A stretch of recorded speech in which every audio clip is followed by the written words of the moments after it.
Modern periodic table, तो modern periodic table हम पढ़ेंगे। The modern periodic table was put forward by the Henry Gwyn Jeffreys Moseley. ये एक scientist है जिन्होंने मॉडर्न पीरियडिक टेबल यानी उसकी बुनियाद रखी, यानी उसका नाम है हेनरी जेवान जेफरीज मोजली, जो मोजली के नाम से मशहूर है। एन इंग्लिश फिजिस्ट था। The table is based on the atomic number, उसने यानी एटॉमिक नंबर के बेसिस पर पीरियडिक टेबल रखती। The modern periodic table law states that the physical and chemical properties of the elements are the periodic function of their atomic number. ये कहती हैं कि हम एलिमेंट्स को इसी तरह पीरियडिक टेबल में रखेंगे कि जो उनकी फिजिकल और केमिकल प्रॉपर्टीज होती है एलिमेंट की, वो पीरियडिक फंक्शन में दियर एटॉमिक नंबर के बेसिस पर होंगे। उनके यानी एटॉमिक नंबर के बेसिस पर फिजिकल और केमिकल प्रॉपर्टीज एलिमेंट्स की रिपीट होंगी। Periodic table is formed on the basis of this law in the simplified from it is divided into 8 vertical columns known age groups. ये कहती हैं कि हमने उसको सिंप्लीफाइड करने के लिए डिवाइड किया 8 वर्टिकल्स कॉलम में, 8 वर्टिकल्स कॉलम को जिसको हम ग्रुप्स कहते हैं, families, and 7 horizontal row known as period, और 7 हॉरिजॉन्टल रो हमने उसमें डिवाइड की जिसको हम यानी पीरियड कहते हैं। तो इसके यानी मॉडर्न पीरियडिक टेबल की थोड़ी यानी हिस्ट्री देखते हैं कि वो किस तरह है। तो मोजली ने सबसे पहला काम यानी मेटल लिया और मेटल पर एक्स रे बम्बार की, एक्स रेज बम्बार की। तो उस एक्स रेज से कुछ यानी इमिशन हुई और इमिशन के थ्रू यानी उसने एक ग्राफ बना दिया। तो मेटल पर एक्स रेज बम्बार किया और एक्स रेज के जब वो यानी जिस तरह वो यानी एनर्जी को एब्जॉर्ब करते हैं तो इलेक्ट्रॉन यानी एस शेल से या के शेल से एल शेल में चला जाता है और एल शेल में यानी थोड़ी देर रखते हैं और फिर दोबारा यानी एनर्जी को खारिज करने, एनर्जी को इमिशन करती है और दोबारा यानी के शेल में आती है। तो इस वजह से वो रेडिएशन खारिज करती है। तो उसने एक ग्राफ बना दी। इस ग्राफ को देके एटॉमिक मासेस और फ्रीक्वेंसी के दरमियान, तो एटॉमिक मासेस और फ्रीक्वेंसी के दरमियान बाज़ एलिमेंट इस कर्व के बिल्कुल सही आए, लेकिन बाज़ एलिमेंट इस कर्व के नीचे और ऊपर हो गए, जिसकी वजह से यानी जिसके एटॉमिक मासेस ज़्यादा थी उसकी फ्रीक्वेंसी यानी कम आई और जिसके एटॉमिक मासेस कम थी उसकी फ्रीक्वेंसी ज़्यादा आई। तो इस वजह से उसने कहा कि ये कर्व सही नहीं है, हम किसके बेसिस करेंगे, एटॉमिक नंबर के बेसिस करेंगे। तो एटॉमिक नंबर के बेस पर उन्होंने यानी उस ग्राफ को सही पाया, जिस वजह से उन्होंने पीरियडिक टेबल किसके बेस रख दी यानी एटॉमिक नंबर। तो उन्होंने कहा कि जो यानी उसकी फ्रीक्वेंसी है वो एटॉमिक नंबर के बराबर है, उसकी फ्रीक्वेंसी किसके बराबर है, एटॉमिक नंबर। तो इसकी फ्रीक्वेंसी किसके बराबर थी, इसकी फ्रीक्वेंसी यानी उन्होंने कहा कि अगर हम फ्रीक्वेंसी लेते हैं किसके डायरेक्टली प्रोपोर्शनल, एटॉमिक मासेस। तो इस तरह कर्व आई, लेकिन जब उन्होंने तो ये ग्राफ यानी बाज एलिमेंट्स के जो एटॉमिक मास से ज़्यादा थी लेकिन उसकी फ्रीक्वेंसी कम आई, या जिसकी फ्रीक्वेंसी ज़्यादा आई उसकी एटॉमिक मासेस कम थी, तो उन्होंने यानी अच्छी तरह उसको नहीं रख सकते थे। तो उसने किसके बेसिस की यानी एटॉमिक नंबर। तो एटॉमिक नंबर यानी फ्रीक्वेंसी किसके डायरेक्टली प्रोपोर्शनल होगा, एटॉमिक नंबर। Z को हम एटॉमिक नंबर कहते हैं। तो उसने इस डायरेक्टली प्रोपोर्शनल को ख़त्म करने के लिए कांस्टेंट लाई, और कौन से कांस्टेंट हम लगाते हैं यानी A bracket Z minus B। तो Z क्या है, एटॉमिक नंबर है, और V क्या है, फ्रीक्वेंसी है, और A और B क्या है, ये एक कांस्टेंट है। तो ये मोजली के जो एक्सपेरिमेंट थी जिसने यानी मॉडर्न पीरियडिक टेबल की बुनियाद रखी, तो इस बुनियाद पर रखी यानी उन्होंने सबसे पहले पार्टिकल्स, वो हम बुक्स में दिखाते हैं, वो देखे बुक्स में, उसने एक्स रेज बम्बार्ड किए थे तो ये उनकी तो वो के शेल से यानी एल शेल में चला गया और उसकी एनर्जी बढ़ गई, तो इस वजह से एक्स रेज रेडिएशन होती है। तो ये कहती हैं कि फ्रीक्वेंसी किसके डायरेक्टली प्रोपोर्शनल है, एटॉमिक नंबर। और अगर हम डायरेक्टली प्रोपोर्शनल ख़त्म करते हैं तो ए और बी को कांस्टेंट लिखेंगे, तो ए ब्रैकेट यानी z माइनस बी लिखेंगे, तो ए भी कांस्टेंट है, वी फ्रीक्वेंसी है और z क्या है, एटॉमिक नंबर है। यानी मोजली ने ये काम किया था जब उन्होंने कैथोडिक रेज या एक्स रेज यानी बम्बार्ड किए मेटल एलिमेंट्स पर, तो मेटल एलिमेंट्स ने जो के शेल थी के इलेक्ट्रॉन वो एल शेल में चली गई। ये क्या है, यानी एजेक्शन है leave to the vacancy of K shell. तो ये के शेल के इलेक्ट्रॉन किस में चले गए, यानी एल शेल में चले गए। और दोबारा उन्होंने जब एनर्जी को रिलीज़ कर दी एक्स रेज को, तो दोबारा यानी के शेल में आ गई और एनर्जी रिलीज़ कर दी। तो ये हर एक एलिमेंट्स के लिए उन्होंने ये एनर्जी पॉइंटेड की, और यानी जिसकी 1 2 3 4 101 102 103 इसी तरह आई, लेकिन कुछ की यानी सही नहीं आई। तो इस वजह से उन्होंने फिर यानी एटॉमिक नंबर के थ्रू इस तरह एक्सपेरिमेंट की, तो वो करेक्ट आया और इसी वजह से उन्होंने एटॉमिक नंबर के बेसिस पर यानी पीरियोडिक टेबल रख दी। यानी इस पीरियोडिक टेबल की बुनियाद कब रखी गई, 1913 में जेफरीज मोजली ने इन पीरियोडिक टेबल की बुनियाद रखी। तो हम पढ़ेंगे पीरियड किसे कहते हैं, जो इस तरह होंगे। पीरियड किस तरह कहते हैं, जो इस तरह होंगे उसको हम यानी पीरियड कहेंगे। पीरियड किसे कहते हैं, पीरियड। पीरियड इसी तरह बढ़ेंगे और ग्रुप्स नीचे की तरफ जो होंगे उसको हम यानी ग्रुप्स कहेंगे। तो अब देखिए पीरियड्स को। Period the horizontal row of elements in the periodic table are called periods, यानी horizontal row elements जो होती है periodic table में उसको हम period कहेंगे। the number from 1 to 7, तो इसके नंबर कितने हैं, 1 से लेकर 7 तक पीरियड है, 1 से लेकर 7 तक यानी periodic table में periods है। from the table we can say that all the elements the same period है, same number of electronic shell. ये क्या कहते हैं कि जो हमने टेबल बना दी और उसमें जो हमने यानी पीरियड्स रख दी 1 से लेकर 7 तक, तो ये क्या शो करेंगे, ये हमें ये दिखाई देंगे जो ऑल एलिमेंट्स प्रेजेंट है सेम पीरियड में, तो उसके same number of electronic shell होंगे। यानी जिस पीरियड में जो भी एलिमेंट्स होंगे उसके इलेक्ट्रॉनिक शेल एक जैसे होंगे, उनके शेल एक जैसे होंगे।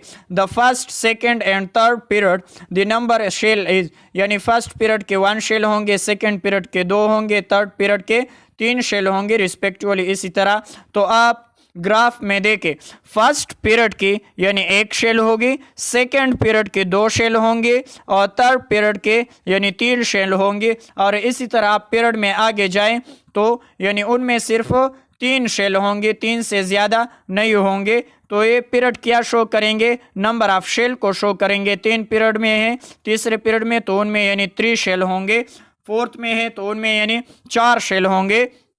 तो number of shell with the corresponding to the period numbers. तो साइंटिफिक इंफॉर्मेशन को देखे, the only letter that does not appear on the periodic table is J. ये कहते हैं कि वो लेटर बता दे इंग्लिश में जो पीरियोडिक टेबल में इस्तेमाल नहीं हुआ है वो क्या है, जे। और इसके बाद यानी rarest naturally occurring elements in the earth crust is astatine. Astatine क्या है, रेयरेस्ट नेचुरली ऑकरिंग एलिमेंट्स है अर्थ क्रस्ट में। the inter crust appear it contains, you have to contains about 28 gram of this elements, यानी 28 ग्राम अगर हम contain करते हैं इस एलिमेंट्स की एस्टाटीन के। तो ये आप याद कर ले, यानी rarest naturally occurring elements earth crust में क्या है, एस्टाटीन है। Modern periodic table of the elements जो मोजली ने उसकी बुनियाद रखी, तो ये फर्स्ट ए ग्रुप है, यानी second A, third A, fourth A, fifth A, sixth A, seventh A और एट्थ ए। और ये ट्रांजिशन एलिमेंट्स यानी 9th में नहीं है, लेंथिनाइड और एक्टिनाइड, तो इसलिए उन्होंने ये शो नहीं किए हुए हैं। तो अल्कली मेटल कौन से हैं, इसको हम अल्कली मेटल्स कहेंगे। हाइड्रोजन अल्कली मेटल्स में नहीं आता, ये फर्स्ट ग्रुप में है लेकिन अल्कली मेटल नहीं है। इसी तरह ये क्या है, अल्कलाइन अर्थ मेटल है। इसको हम बोरान फैमिली, इसको carbon family, nitrogen family, oxygen family, halogen family और नोबल गैसेस। तो ये हम यानी 9th में पढ़ेंगे। तो ये मॉडर्न पीरियोडिक टेबल के क्या है, एक एग्जाम्पल है जो आप बुक्स में देख सकते हैं। तो अल्कली मेटल्स यानी ब्लैक होंगे, ट्रांजिशन क्या होंगे यानी सुर्ख रंग के होंगे, नॉन मेटल क्या होंगे यानी इस रंग के होंगे, नोबल गैसेस इसी तरह होंगे, मेटलॉइड्स यानी वाइट रंग के होंगे, अल्कलाइन अर्थ मेटल यानी इस तरह रंग होंगे, अदर मेटल किस तरह होंगे, अदर मेटल तो ये मेटल में आती हैं। तो उसने अदर मेटल लेंथिनाइड क्या है, ये लेंथिनाइड है, ये एक्टिनाइड है और ये क्या है, हेलोजन है, ये क्या है, हेलोजन है। तो हम सब पढ़ेंगे। अब देखे यानी अल्कली मेटल्स 1A को हम अल्कली मेटल्स कहेंगे एक्सेप्ट हाइड्रोजन। हाइड्रोजन के अलावा पहले ग्रुप्स को हम अल्कली मेटल्स कहेंगे, दूसरे ग्रुप्स को अल्कलाइन अर्थ मेटल कहेंगे, दूसरे ग्रुप्स को अल्कलाइन अर्थ मेटल। पहले ग्रुप को यानी हाइड्रोजन के अलावा ये तमाम एलिमेंट्स क्या है, अल्कली मेटल्स है। इसके बाद दूसरे ग्रुप को हम अल्कलाइन अर्थ मेटल कहेंगे। इसके बाद बोरान फैमिली की तरफ जाए तो बोरान फैमिली को हम बोरान फैमिली कहेंगे, कार्बन फैमिली को हम कार्बन फैमिली कहेंगे, नाइट्रोजन फैमिली को हम नाइट्रोजन फैमिली कहेंगे, ऑक्सीजन फैमिली को हम ऑक्सीजन फैमिली कहते हैं और चिल्कोजन। तो ये दो नाम याद कर ले, यानी नाइट्रोजन फैमिली को हम निक्टोजन कहेंगे और ऑक्सीजन फैमिली को हम चिल्कोजन फैमिली कहेंगे। ये याद कर ले, नाइट्रोजन फैमिली को निक्टोजन कहा जाता है और ऑक्सीजन फैमिली को चिल्कोजन फैमिली कहा जाता है। और इसके बाद यानी 7वें ग्रुप को हम यानी 7वां ए ग्रुप जो है उसको हम हेलोजन फैमिली या साल्ट फार्मिंग भी कह सकते हैं। और इसके बाद जो आखिरी ग्रुप्स है उसको हम यानी inert gases, zero groups, noble gases, rare gases, ये चारों नाम उसको दे सकते हैं। 8वें ए ग्रुप को हम यानी ये चारों नाम दे सकते हैं। दोबारा देख ले, पहले ए को अल्कली, फिर अल्कलाइन अर्थ मेटल, फिर boron family, carbon family, nitrogen family को निक्टोजन, ऑक्सीजन फैमिली को चिल्कोजन, हेलोजन को साल्ट फार्मिंग भी कह सकते हैं, जीरो ग्रुप्स को noble gases, rare gases, inert gases. इसके बाद यानी ये भी ट्रांजिशन में है। सीयू का जो है इसको हम क्या कहेंगे, क्वेंच, क्वेंच ग्रुप उसको कहते हैं। जो सीयू यानी सीयू एज और एयू जो है उसको हम यानी क्वेंच ग्रुप भी कहते हैं। और जो जेड-एन है यानी जेड-एन वाली ग्रुप्स को हम सीडो ट्रांजिशन मेटल कहेंगे। इसको जेड-एन को हम क्या कहेंगे, जेड-एन वाली ग्रुप्स को हम सीडो ट्रांजिशन मेटल कह सकते हैं। इसके बाद जो third period elements are called typical यानी एलिमेंट्स। जो थर्ड पीरियड है उसको हम यानी टिपिकल एलिमेंट्स कहेंगे। जो डायगोनल रिलेशनशिप में हम पढ़ेंगे तो इसको ये नाम भी याद कर ले, थर्ड पीरियड एलिमेंट्स को हम यानी टिपिकल एलिमेंट्स भी कह सकते हैं। हाइड्रोजन के अलावा इस फर्स्ट ग्रुप को हम अल्कली मेटल्स कहेंगे, दूसरे को अल्कलाइन अर्थ मेटल कहेंगे, इसको बोरान फैमिली, इसको कार्बन फैमिली और इसको नाइट्रोजन फैमिली, और इसका एक और नाम है निक्टोजन फैमिली, निक्टोजन फैमिली। इसको हम ऑक्सीजन फैमिली और चिल्कोजन फैमिली भी कहा जाता है। और हेलोजन फैमिली को हम साल्ट फार्मिंग भी कह सकते हैं। और जीरो ग्रुप्स को हम इनर्ट गैसेस, रेयर गैसेस और नोबल गैसेस कह सकते हैं। इसके बाद जो कॉपर वाली ग्रुप्स है जिनको हम यानी फर्स्ट बी कहा जाता है, यानी रोमन में 1 बी को हम क्या कहेंगे, क्वेंच एलिमेंट्स या क्वेंच फैमिली। और जेड-एन वाली ग्रुप्स को यानी 2b को हम यानी सीडो फैमिली या सीडो ग्रुप्स या सीडो एलिमेंट्स हम कह सकते हैं। इनको हम ट्रांजिशन एलिमेंट्स कहेंगे और ये भी ट्रांजिशन है। तो इसको हम आउटर ट्रांजिशन एलिमेंट्स कहेंगे और इसको हम इनर ट्रांजिशन एलिमेंट्स कहते हैं। ये क्या है, आउटर ट्रांजिशन एलिमेंट्स, और ये क्या है, इनर ट्रांजिशन एलिमेंट्स। और इसको हम पहले वाले को हम लेंथिनाइड और दूसरे वाले को यानी एक्टिनाइड कहा जाता है। तो बास पीरियोडिक टेबल में यानी लेंथिनियम भी यानी लेक्टिनाइट के साथ रखा हुआ है। तो ये क्या है, जो लेंथिनियम है वो आउटर ट्रांजिशन एलिमेंट्स में है, यानी आप उसको लेंथिनाइट के साथ नहीं रख सकते। और जो एक्टिनम है, एक्टिनम को आप यानी एक्टिनाइट सीरीज के साथ उसको नहीं रखेंगे, वो यानी आउटर ट्रांजिशन एलिमेंट्स है। एक्टिनम क्या है, आउटर ट्रांजिशन एलिमेंट्स है, यानी ये थोरियम से शुरू होगा। तो आप यानी एक्टिनम को एक्टिनाइट के साथ नहीं रख सकते और लिथियम को यानी सीरियम के साथ नहीं रख सकते। तो ये दोनों क्या है, आउटर ट्रांजिशन एलिमेंट्स है। और फिर ये जो दोनों ग्रुप्स है उनको हम यानी लेंथिनाइड और एक्टिनाइड कहेंगे, जिसको हम एफ ब्लॉक कहेंगे या इनर ट्रांजिशन कह सकते हैं। तो हम बताएंगे ये क्या है, एस ब्लॉक है, ये पी ब्लॉक है, ये डी ब्लॉक है और ये एफ ब्लॉक है। तो ये सब क्या है, मेटल है। और ये भी क्या है, मेटल है। और ये क्या है, मेटलाइड है। और ये क्या है, नॉन मेटल है। ये क्या है, नॉन मेटल है।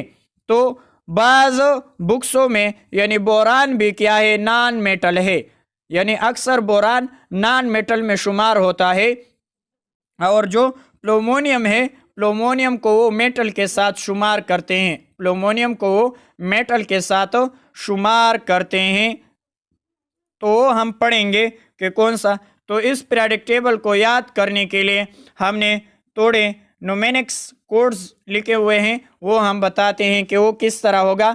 यानी पहले ग्रुप्स के लिए हाय लैला ने की रब से फरियाद, तो ये पहले ग्रुप्स के लिए है। दूसरे ग्रुप्स के लिए बेटा मांगे कार स्कूटर बाप राजी। तीसरे ग्रुप्स के लिए बैंगन आलू गाजर इन तेला। चौथे ग्रुप्स के लिए से सी जी सुन पाब। पांचवे न पी ऐसे सब बीच। इसके बाद आओ स्टाइल से तेल पॉलिश। इसके बाद सातवें ग्रुप्स के लिए फुल काल बाहर आई आंटी। इसके बाद आठवें ग्रुप्स के लिए हीना नीना और करीना एक्सरे रंगीन। तो इसी के साथ यानी आप पीरियोडिक टेबल को याद कर सकते हैं।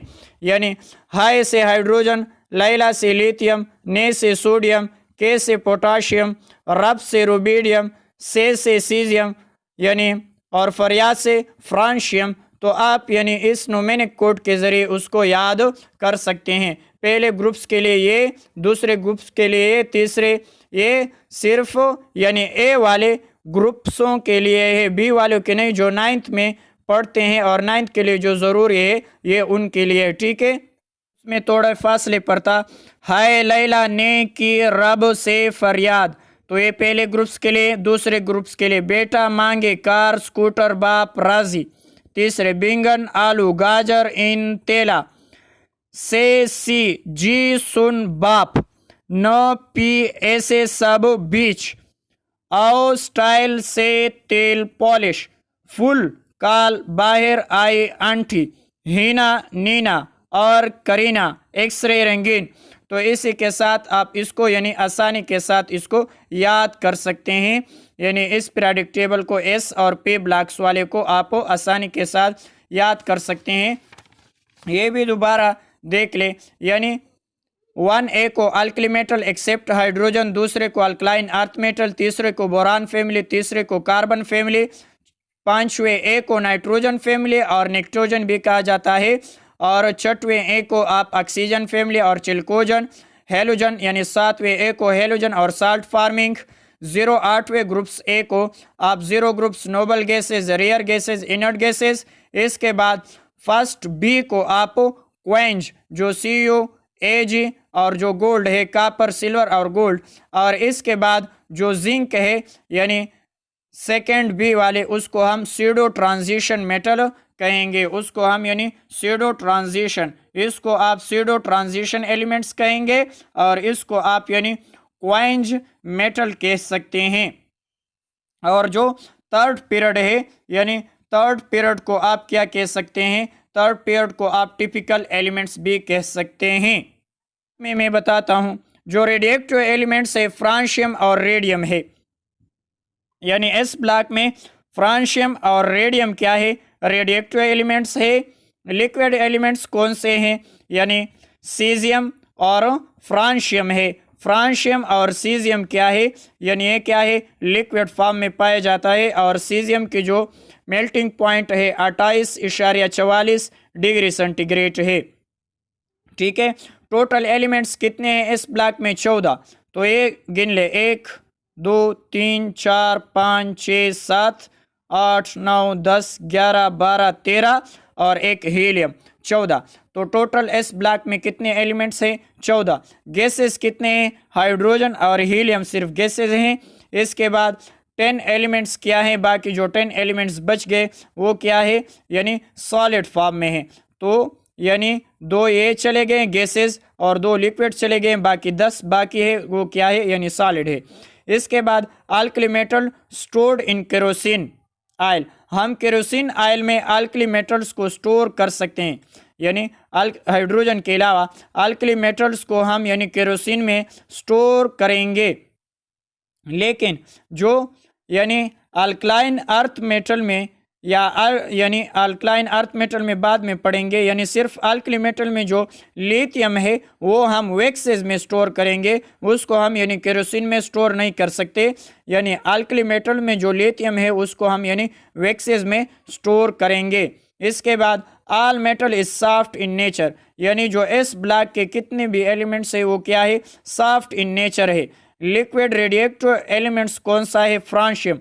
फ्रांशियम लिक्विड फॉर्म में है, फिर भी रेडियोएक्टिव एलिमेंट्स हैं इस ब्लॉक में। Lightest elements in the periodic table कौन सा है, hydrogen is the lightest elements in the periodic table. इसके बाद अगर हाइड्रोजन इलेक्ट्रॉन को गेन कर दे तो उसकी साइज यानी ग्रेटर देन होगी फ्लोरीन से। जब फ्लोरीन इलेक्ट्रॉन गेन कर दे और हाइड्रोजन, तो हाइड्रोजन गैस की जो साइज है वो क्या है, यानी ग्रेटर देन है फ्लोरीन से, तो इनकी साइज बड़ी है और फ्लोरीन के फिर कम हो। मेटल भी होंगे पी ब्लॉक में, मेटलाइड और नॉन मेटल भी होंगे। तो मेटल कौन से हैं, मेटल क्या है, एल्यूमिनियम है। एल्यूमिनियम के बाद एल्यूमिनियम, गैलियम, इसके बाद आप यानी ये सब लिखे हुए हैं AlGaInSNTLPb और यानी Bi बिस्मित। तो ये सब क्या है, यानी मेटल है। और बाकी क्या है, मेटलाइड है, वो बाद में बताएंगे यानी शक्ल के ज़रिए। और ये क्या है, नॉन मेटल है। तो आप देख सकते हैं ये क्या है, नॉन मेटल में। लेकिन अदर बुक्स में जो बोरान है वो नॉन मेटल के साथ रखा हुआ है। बोरान क्या है, यानी बाज़ बुक्सों ने बोरान को नॉन मेटल कहा गया है और पीओ को यानी पीओ प्लूमोनियम को उसने क्या कहा, मेटल कहा। बाज़ बुक्सों ने बोरान को नॉन मेटल कहा है और प्लूमोनियम को उसने यानी मेटल कहा हुआ है। इसके बाद लिक्विड स्टेट में क्या है, गैलियम है जिसकी मेल्टिंग पॉइंट 29.76 है। और इसके बाद ब्रोमीन क्या है, लिक्विड फॉर्म में है जिसकी मेल्टिंग पॉइंट -7.3 है। गैसियस स्टेट में ये एलिमेंट्स है। Non metals in liquid state में क्या है, ब्रोमीन है। रेडियोएक्टिव एलिमेंट्स क्या है, बिस्मित है, प्लूमोनियम है, इसके बाद यानी एस्टाटिन है और रेडान है। इसके बाद यानी जो जिनान है वो यानी नोबल गैसेस में हमने रखा हुआ है, लेकिन वो ऑक्सीजन के साथ और फ्लोरीन के साथ रिएक्ट कर सकते हैं। यानी वो नोबल पी ब्लॉक्स के साथ हमने नोबल गैसेस रखे हुए हैं, लेकिन वो पी ब्लॉक्स के साथ बिलोंग नहीं करती उसकी केमिकल प्रॉपर्टीज़। लेकिन जो सिर्फ जिनान है वो पी ब्लॉक्स के साथ यानी उसके साथ उनकी प्रॉपर्टीज शो होती है, यानी वो ऑक्सीजन के साथ और फ्लोरीन के साथ रिएक्ट हो सकती है। तो जिनान की यानी ionization energy of that of oxygen, तो वो ऑक्सीजन उसकी आयनाइजेशन एनर्जी किसके बराबर है, यानी ऑक्सीजन के बराबर है। इंफॉर्मेशन को देके ऑल आर मेटल्स, सब क्या है, मेटल्स है। नोबल मेटल कौन से हैं, यानी गोल्ड, सिल्वर, मरकरी और प्लाटिनियम को हम यानी नोबल मेटल कहेंगे। सिल्वर, गोल्ड, प्लाटिनियम और मरकरी को हम यानी नोबल मेटल कहते हैं। ये नोबल गैसेस है और ये क्या है, नोबल मेटल है। तो ये नोबल गैसेस है, ये 8वें ग्रुप वाले, और ये सिल्वर, गोल्ड, प्लाटिनियम और मरकरी ये नोबल मेटल है। ये नोबल मेटल इसलिए है कि ये यानी ऑक्सीडेशन को शो नहीं करते, यानी उससे इलेक्ट्रॉन हम लॉस नहीं कर सकते, तो इस वजह से ये ज़्यादा टाइम रह सकते हैं, यानी ये ख़त्म नहीं हो सकती, ये ख़राब नहीं हो सकती, तो इस वजह से हम इसको यानी नोबल मेटल कहते हैं।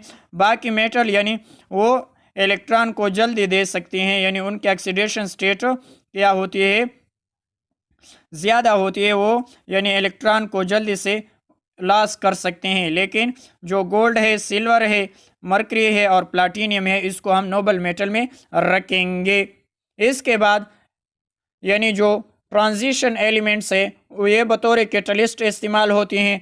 कलर में भी यानी कलर होती हैं उसकी, यानी कलर फॉर्म भी होती है, ये कम्प्लेक्स कंपाउंड बनाती है, अनपेयर्ड इलेक्ट्रॉन एलिमेंट्स उनमें मौजूद होती हैं, वेरिएबल ऑक्सीडेशन स्टेट होती है, और ये मैग्नेटिक भी होती है। किस वजह से कि उनमें अनपेयर्ड इलेक्ट्रॉन मौजूद है। लेकिन जो जिंक, कैडमियम और मरकरी जो है इसको हम ट्रांजिशन मेटल नहीं कह सकते, क्योंकि ये अनपेयर्ड इलेक्ट्रॉन उसमें नहीं है, इसमें अनपेयर्ड इलेक्ट्रॉन नहीं है। जिंक, कैडमियम और मरकरी में क्या है, अनपेयर्ड इलेक्ट्रॉन नहीं है, तो ये ट्रांजिशन एलिमेंट्स में रखे हुए हैं, लेकिन उसकी प्रॉपर्टीज ट्रांजिशन के साथ यानी मैच नहीं हो रही, लेकिन उन्होंने रखे हुए ये अनपेयर्ड इलेक्ट्रॉन नहीं रख सकते, तो इस वजह से इनके यानी अनपेयर्ड इलेक्ट्रॉन नहीं है। इसके बाद हम देखते हैं लिक्विड स्टेट में क्या है, मरकरी है जिसके मेल्टिंग पॉइंट्स कितनी है, -38.83 डिग्री सेंटीग्रेड उसकी मेल्टिंग पॉइंट्स है। तो टी क्या है, इज ए रेडिएक्टिव एलिमेंट्स।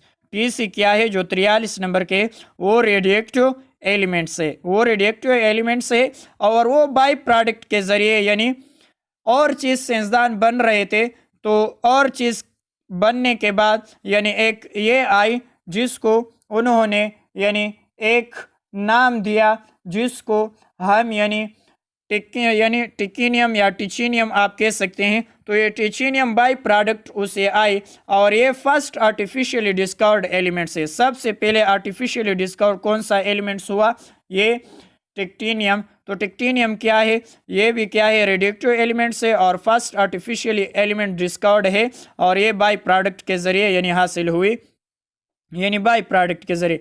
इसके बाद वोलेटाइल एलिमेंट्स, जो वोलेटाइल होते हैं वो क्या है, जिंक है, मरकरी है एंड कैडमियम है।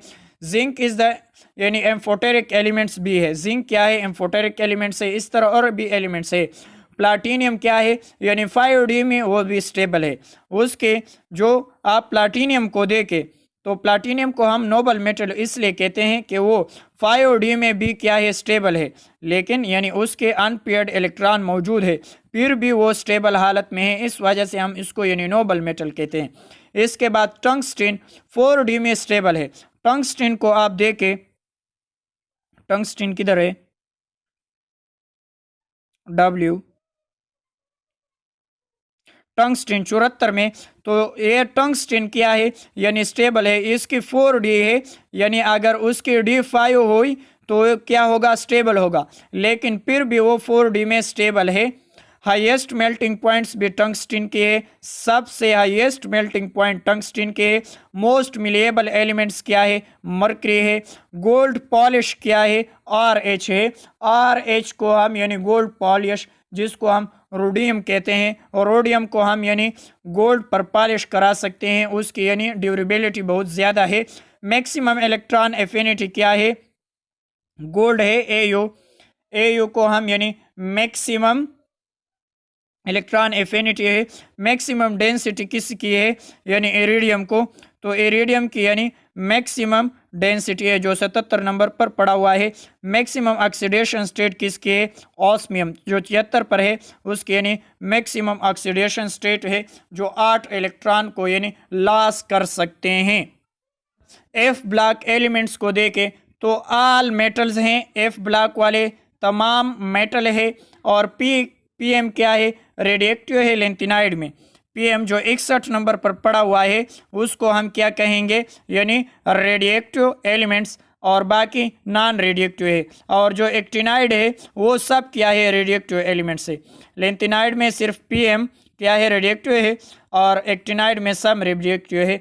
और नेचुरली आकरिंग एलिमेंट्स कौन से हैं, 9 से लेकर 1 2 3 4 5, तो यानी 5 तक, जिसको हम प्लूमोनियम कहते हैं, तो प्लूमोनियम तक क्या है, ये नेचुरली आकरिंग एलिमेंट्स है, और बाकी इसके बाद ये क्या है, आर्टिफिशियली एलिमेंट्स है, और बाकी क्या है, आर्टिफिशियली एलिमेंट्स है।